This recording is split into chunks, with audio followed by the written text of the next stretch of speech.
Bom, agora que a gente já fez a nossa roda da vida, eu queria falar um pouquinho para vocês sobre o método que eu acabei consolidando, que se chama o método estudar com emoção. E esse método, ele está sendo aplicado, na verdade, desde o princípio dos meus atendimentos, mas é claro que com o tempo a gente vai lapidando tudo aquilo que a gente faz, na verdade, e aí a gente começa a ver que alguns padrões se repetem. E quando eu trago o estudar com emoção, às vezes muitas pessoas pensam que tem a ver só com estudantes, mas não é essa a ideia apenas, embora eu tenha o público estudantil também, né, como um dos meus focos de atendimento, mas aqui, estudar com emoção, ela é uma proposta que vai além, que está ligada com aquele conceito que está ficando na moda e que vai explodir daqui a uns tempos, que é o Long Life Learning, se eu não me engano, que é o estudo ao longo da vida. Porque o estudo ao longo da vida, nós sabemos, né, que precisamos estar o tempo todo em busca de conhecimento, mas a proposta do método estudar com emoção é que nós sejamos o nosso próprio laboratório de experimentação, para que a gente possa não apenas aprender e ir atrás de conhecimentos, mas aplicar eles em nossa vida. E eu confesso que esse é um desafio que eu carrego para a minha vida toda, porque eu sou uma pessoa completamente apaixonada por estudar, e aí, como colocar isso, né, nos aprendizados em todas as áreas da nossa vida? Esse é o desafio. O método estudar com emoção, ele tem 4 pilares, digamos assim, que está diretamente relacionado com a inteligência emocional e com a inteligência espiritual. O que eu fiz aqui? Eu condensei todos os conhecimentos que eu tenho ao longo dos estudos na área, né, de terapias holísticas, juntando com as áreas científicas mesmo, que aí você vai estudar inteligência emocional, você vai acabar indo para a área da psicologia, às vezes até ali na psiquiatria, dando, né, uma passeadinha. Então, eu juntei tudo isso e eu trago esse olhar holístico para todas as formas de trabalho que eu apresento. É claro que alguns trabalhos são mais técnicos e pontuais, mas eu nunca deixo de ter como foco a pessoa com a qual eu estou me relacionando. Às vezes, uma pessoa chega para mim e fala: eu quero fazer uma revisão de texto. Quem é você que vai fazer essa revisão de texto? Que texto é esse que você escreveu? Eu sei que você é uma pessoa. Então, aqui o primeiro ponto é sempre que a gente se reconheça, que a gente olhe para dentro da gente, que a gente tenha essa coragem, porque não é fácil, né? A gente não tem só coisas agradáveis para olhar em nós, porque somos humanos nesse planeta Terra, mas para que a gente também tenha compaixão com esse olhar que a gente tem, que a gente deve olhar para nós. Pensando aqui nesse exercício que a gente acabou de fazer em relação à roda da vida, né? Como eu disse, para que a gente não fique naquele desespero. Eu preciso olhar para mim com compaixão. Nossa, olha só, eu fiz isso aqui de negativo nessa área da minha vida. Então, quem sabe eu possa me dar um pouco de empatia, me acolher e ver que eu posso melhorar, porque nós sempre podemos melhorar. O segundo ponto é justamente a gente aprender a gerenciar as nossas emoções. Dentro desse método de se estudar com emoção, digamos assim, a gente precisa primeiro aceitar as emoções. A gente precisa nomear, porque quando a gente nomeia, e aqui, né, uma pessoa que trabalha com a linguagem sabe exatamente do que eu estou falando, porque a gente tem o domínio, a partir do momento que eu nomeei, eu vou conseguir começar a gerenciar essas emoções. Aceitar as emoções não é concordar com elas. Por exemplo, quando a gente sente emoções desagradáveis, a gente tende a reprimir. Eu não quero sentir raiva, eu não quero sentir inveja, eu não quero sentir medo.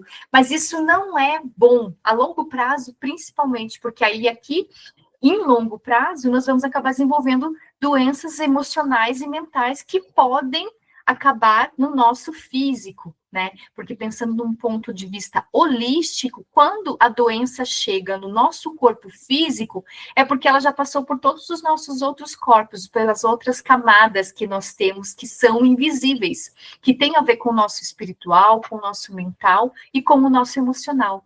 Então, é de primeira ordem que a gente aprenda a nomear, gerenciar as nossas emoções, porque a gente não teve educação emocional na escola, infelizmente.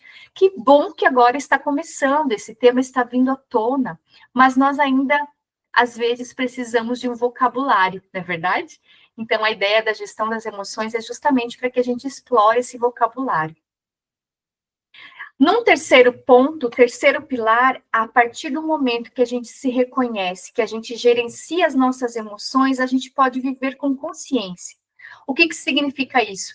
A gente vai reconhecer quais são os nossos hábitos, quais são as nossas crenças que nos levam adiante e quais são as nossas crenças que nos limitam. E aqui a gente toma as rédeas da nossa vida. Nós somos protagonistas. Então, se eu preciso incluir um hábito na minha vida, eu percebi aqui, analisando na minha roda da vida, que talvez na área das amizades eu poderia distribuir melhor o meu tempo, organizar melhor uma agenda para que eu possa visitar os meus amigos. Isso pode ser organizado e visto de uma forma objetiva, com consciência, para que a gente não fique naquele lugar da culpa. Ou então naquela história, nesse exemplo que eu trago das amizades, né? Vamos marcar de nos encontrar e a gente acaba nunca se encontrando. Aposto que já aconteceu contigo aí, né? Comigo já aconteceu algumas vezes. E o último ponto, mas não menos importante, como dizem, é a comunicação. E aqui a gente sabe que se comunicar é a base para tudo. E dentro do contexto da comunicação, eu trago a CNV, que é a comunicação não violenta. Porque a comunicação não violenta, o objetivo dela é conectar. Conectar, porque muitas vezes nós não estamos apenas nos comunicando com palavras. A gente está se conectando, pensando novamente de uma forma holística, pela própria energia. Às vezes, estamos aqui no online, eu e vocês. O que nos liga, o que está nos conectando é uma energia invisível aqui chamada internet, na verdade. Primeiro também energia elétrica. Mas antes de tudo isso, uma energia que nos coloca nesse mesmo lugar. Eu e vocês, aqui juntas, porque queremos olhar para nós. Bom, então a ideia desse método de estudar com emoção, ele pode ser aplicado por qualquer um de nós, em qualquer área da nossa vida, não apenas nos estudos, mas na gente se estudar, para que a gente possa olhar para a nossa comunicação, para que a gente possa olhar para as nossas emoções e para os nossos hábitos e crenças. Tudo isso vai fazer com que a gente se reconheça. E isso é legal de a gente, às vezes, não perder de foco, porque nós estamos aqui em busca de um equilíbrio, como falei algumas vezes no dia de hoje. E a busca desse equilíbrio, ela pode ter vários caminhos, não é verdade? Eu trago os 3 pilares das 3 inteligências, mas existem várias outras possibilidades. Mas como eu gosto de trazer o ponto de vista um pouco mais científico para juntar com esse lado um pouco mais holístico, espiritual e alternativo, eu penso que a comunicação não violenta, ela ajuda bastante nesse nosso processo. E, por isso, né, eu quero só apresentar rapidamente aqui para vocês que eu trago alguns serviços que têm como base esses pilares que eu mostrei para vocês. Eu tenho também, né, as mentorias de escrita e revisão textual, que, como eu disse, às vezes parece ser um trabalho muito técnico, mas acreditem, inúmeras vezes eu estou ali com outra pessoa, e aquela pessoa, o que ela mais quer é ser vista e ouvida. No caso, lida, que alguém leia o trabalho dela. Isso não é apenas um trabalho técnico, eu não sei se vocês concordam comigo. Pelo menos desde o princípio que eu trabalho, desde revisão textual, quando eu trago trabalhos de mentoria de escrita, eu me coloco ali junto com essa outra pessoa de uma forma empática. Então, por isso, dentro desse método. Eu também ofereço consultorias de educação emocional. E, para vocês que estão aqui nesse encontro ao vivo, eu tenho uma promoção, né, de R$150. 1h30 a 2 horas de conversa, onde nós vamos olhar quais pilares, qual ponto da sua vida você precisa olhar com emoção, não é verdade? Para que você possa se, digamos assim, tomar consciência e se inteirar do que você pode fazer em relação àquilo e aceitar aquilo que talvez não esteja no seu alcance, porque a vida é assim, né, gente? Muitas coisas não estão no nosso alcance. Também trabalho com atendimento de terapias holísticas, o Reiki, como eu disse, e o Karuna, né? Que quem está aqui hoje, caso queira também um atendimento, vai ter uma promoção especial.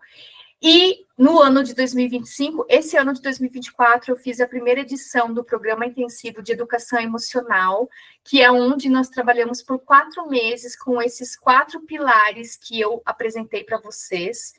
E temos 4 encontros de mentorias ao vivo e atividades, exercícios. Essa ferramenta que eu trouxe aqui para vocês, ela nem está no Programa Intensivo de Educação Emocional, mas no programa nós temos inúmeras outras ferramentas que a gente pode se trabalhar para se olhar e se reconhecer enquanto protagonistas da nossa vida. Caso vocês tenham interesse, vocês podem entrar para a lista de espera. Eu faço esse programa, né? Eu fiz a primeira edição esse ano, e a ideia é fazer uma vez por semestre. Então, teremos 2 vezes ao ano. E também, como novidade para o ano que vem, eu quero convidar vocês, e que vocês espalhem esse convite, de fazer momentos de círculos empáticos. O que é isso? Momentos de escuta e trocas, onde a gente pode conhecer a comunicação não violenta e falar sobre as nossas dores, o que está vivo para nós. Eu vou mandar para vocês o grupo, quem tem interesse, porque aí lá no grupo vocês vão saber as datas, se nós vamos fazer quinzenal ou semanal. Mas é muito legal esses círculos empáticos que eu aprendi também no meu curso de comunicação não violenta, porque a gente pode tirar aquele momento para nós, como vocês estão fazendo hoje aqui comigo.